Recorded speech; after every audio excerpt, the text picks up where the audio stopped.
ధర్మారం మండలం స్థానిక ఎంపీడీఓ కార్యాలయంలో శనివారం రోజున ఏర్పాటు చేసిన కళ్యాణ లక్ష్మి మరియు సీఎంఆర్ఎఫ్ చెక్కుల పంపిణీ కార్యక్రమంలో ముఖ్య అతిథిగా ప్రభుత్వ విప్ ఎమ్మెల్యే అడ్లూరి లక్ష్మణ్ కుమార్ గారు పాల్గొన్నారు. ఈ సందర్భంగా 33,88,500 రూపాయల విలువ గల ముఖ్యమంత్రి సహాయ నిధి చెక్కులను, సుమారు 78 లక్షల రూపాయల విలువ గల 77 కళ్యాణ లక్ష్మి షాదీ ముబారక్ చెక్కులను అర్హులైన లబ్ధిదారులకు పంపిణీ చేశారు. ఈ కార్యక్రమంలో అధికారులు, మండల కాంగ్రెస్ పార్టీ నాయకులు, కార్యకర్తలు తదితరులు పాల్గొన్నారు. ఈరోజు ధర్మారం మండలంలో వివిధ గ్రామాలకు వచ్చినటువంటి మా సోదరులు చాలా మంది ఉన్నారు. ఇక్కడ మా సోదరులు ఉన్నారు. మరి ముఖ్యంగా ప్రజాపాలన ఇంద్రమ రాజ్యంలో కూడా గౌరవ ముఖ్యమంత్రి పెద్దలు రేవంత్ రెడ్డి గారి నేతృత్వంలో మీ అందరికీ మంచి జరగాలని మీరు ఎంతో అభిమానంతో, నమ్మకంతో మీ అన్నగా శాసనసభ్యుడిగా నన్ను గెలిపించినారు.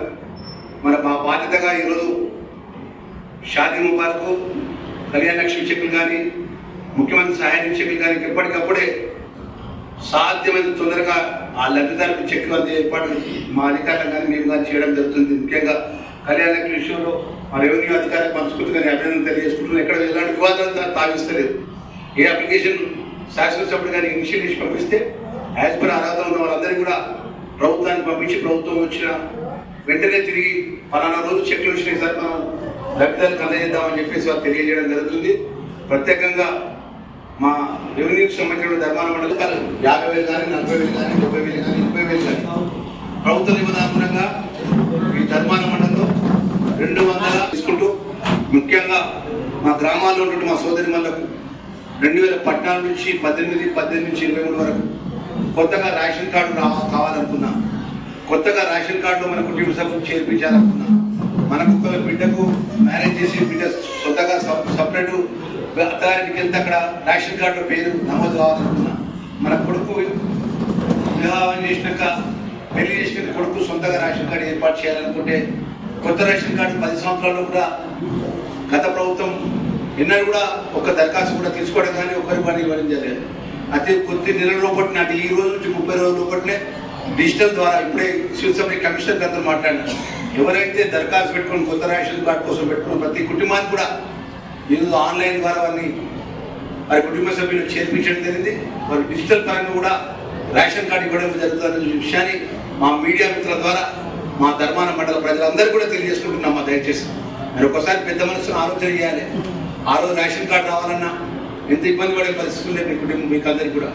ఈరోజు మన ముఖ్యమంత్రి రేవంత్ రెడ్డి గారి నేతృత్వంలో కూడా మీ శాసనసభ్యుడిగా దరఖాస్తు పెట్టుకున్న వాళ్ళందరూ కూడా కొత్త రేషన్ ఇవ్వడానికి ఒక 30 రోజుల్లో కూడా మీరు రేషన్ కార్డు ఇచ్చేటువంటి ప్రక్రియ మొదలైందనే విషయాన్ని కూడా తెలియజేసుకుంటూ, మరి ఆన్లైన్ ద్వారా అందరి కుటుంబ సభ్యులు కూడా వారిని యాడ్ చేయడం జరిగింది, ఇంక్లూడ్ చేయడం జరిగిందని చెప్పి మా తహసీల్దార్ చెప్తున్నారు. మరి మండలానికి ఎంతమంది గారు? సుమారు 1,142 కొత్త రేషన్లు కోసుకోవడం ఆన్లైన్ ద్వారా జిల్లా కలెక్టర్ గారు, ఆర్టీఓ ద్వారా స్థానిక తహసీల్దార్ గారు సబ్మిషన్ చేయడం జరిగింది, అప్రూవల్ చేయడం జరిగింది. ప్రభుత్వ నిబంధనలకు అనుగుణంగా వారికి అందరికీ కూడా ఎవరైతే ఈ ధర్మాన మండలంలో వివిధ గ్రామాలకు సంబంధించిన కొత్త రేషన్ కార్డు విషయంలో స్థానిక తహసీల్ ఆఫీసర్ నుంచి పోయినటువంటి ప్రతి రేషన్ కార్డు ప్రతి కుటుంబానికి ఇవ్వడానికి ప్రభుత్వం మన అన్ని విధాలు కూడా మేలు చేస్తున్న విషయాన్ని తెలియజేసుకుంటూ, మీ అందరికీ కూడా మనం తీసుకుంటున్న అందరూ సన్నబియ్యం వస్తున్నాయమ్మా, అందరూ చెప్తారు సన్నబియ్యం వస్తున్నాయమ్మా. మీరు ఎక్కడ ఊహించిందమ్మా మన సన్నబియ్యం ఏ ప్రభుత్వం ఇస్తుంది?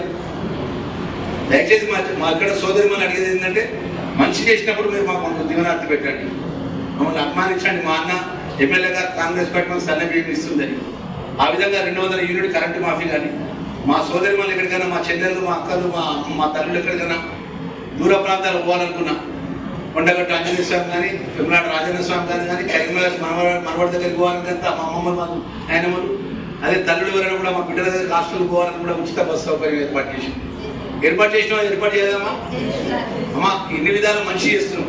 ఇంకా భవిష్యత్తులో మీ అభిమానం, మీ నమ్మకం మా మీద ఉంటే గౌరవ ముఖ్యమంత్రి గారు ఇచ్చిన మాట 6 గ్యారెంటీ పథకాల్లో కూడా మిగిలిన పని కూడా చేసేందుకు ఆ దేవుడు చల్లగా చూసే విధంగా ఆ శక్తి ఆ ముఖ్యమంత్రి గారికి, ప్రభుత్వానికి ఇవ్వాలని కోరుకుంటూ, మీ శాసనసభ్యుడిగా నేను 2006 నుంచి మన నొక్కి దిన్నుకుంటాం. కానీ ఎలాంటి పత్రాలు ఉండేవి? సాదా కాయిదా, మన తండ్రి రాజ్యం సాదా కాయిదా ఉంటుంది. కానీ ధరణి వల్ల ఏంది, సాదా కాయిదా ఎవరైతే చేసిండో వాళ్ళ పేరు వచ్చింది కానీ మన పేరు దాంట్లో అనుభవం పేరు కాలమే లేకుండా పోయింది. అలాంటిది ఇబ్బంది కాకుండా ఏదైతే గతంలో ప్రభుత్వంలో టీఆర్ఎస్ పార్టీ ధరణి అనే పేరు మీద భూ ఉన్న వాళ్ళకు భూస్వాములకు అండగా ఉన్నటువంటి ఆ పథకాన్ని ధరణి తీసుకొచ్చి దాన్ని రద్దుపరుచుకుంటూ ఈరోజు భూభారతి ద్వారా 3వ తారీఖు నుంచి మా మీడియా మిత్రుల ద్వారా ప్రజలందరికీ తెలియజేసుకుంటున్నాం. 3వ తారీఖు నుంచి 20వ తారీఖు వరకు జూన్ 3వ తారీఖు నుంచి జూన్ 20వ తారీఖు వరకు వివిధ గ్రామాలకు షెడ్యూల్ ఇచ్చి ఎవరికైతే భూమికి సంబంధించినటువంటి సమస్య ఏదున్నా, మన పేరు సరిగా లేకపోయినా, మన కుటుంబ సభ్యుల పేరు నమోదు కాకపోయినా, మనకు అధికారం మనకు హక్కు ఉండి కూడా ఆ భూమిపై మనం ఆ టైటిల్ పరంగా కానీ వాహనంలో మన పేరు కానీ ఇంకా రికార్డు పరంగా చిన్న చిన్న ఇబ్బందులు ఉన్నా కూడా సరి చేయడానికి ఈ భూభారతి చట్టాన్ని 3వ తారీఖు నుంచి 20వ తారీఖు వరకు మీ మధ్య మీ గ్రామానికి వస్తుందమ్మా. దయచేసి ఎవరు కూడా కాగితాలు పట్టుకొని ఎంఆర్ ఆఫీస్ చుట్టూ అధికారులకు పోకుండా అధికారులే మీ ఊరికి వస్తారు. ఇప్పుడు 3వ తారీఖు రోజు మొదలు పైచిత్తుల గ్రామం నుంచి మొదలు పెడుతున్న ఉదయం 9:30 సాయంత్రం 4 గంటల దాకా రెవెన్యూ అధికారులు ఉంటారు. ఆ విధంగా ఆ గ్రామాలకు సంబంధించిన గ్రామ పంచాయతీ సెక్రటరీలకు, అదేవిధంగా గ్రామ పంచాయతీ స్పెషల్ ఆఫీసర్లు అందరికీ కూడా ఆ గ్రామంలో డబ్బు సాటింపు చేసి అందరికీ కూడా తెలియజేయాలని చెప్పి రెవెన్యూ తహసీల్దార్ గారికి నేను చెప్తూ, దయచేసి ఈ విధంగా పేదల పక్షాన ప్రజల పక్షాన ముఖ్యమంత్రి రేవంత్ రెడ్డి గారు ఏ ప్రజలు కూడా ఎవరు కూడా అధికారం చుట్టూ తిరగద్దు. గతంలో నేను హక్కుండి కూడా గతంలో ఉన్నటువంటి అది ఏదైతే రాజకీయ నాయకులు ఒత్తిడితో నా భూమి ఊరి పేరు అవుతుంది, ఆ భూమిని సరియమని ఎంతమంది అధికారుల దగ్గర పోయినా ఎంతమంది లీడర్ల దగ్గర పోయినా సరికాదు. ఎందుకంటే ఆ ధరణి అనేది లాక్ అయింది, కోర్టుకు పోమంటారు. ఇలాంటి ఇబ్బందులు లేకుండా మీ గ్రామాలకే మీ దగ్గరికే ప్రభుత్వం భూభారతి ద్వారా రెవెన్యూ సదస్సులు 3వ తారీఖు నుంచి 20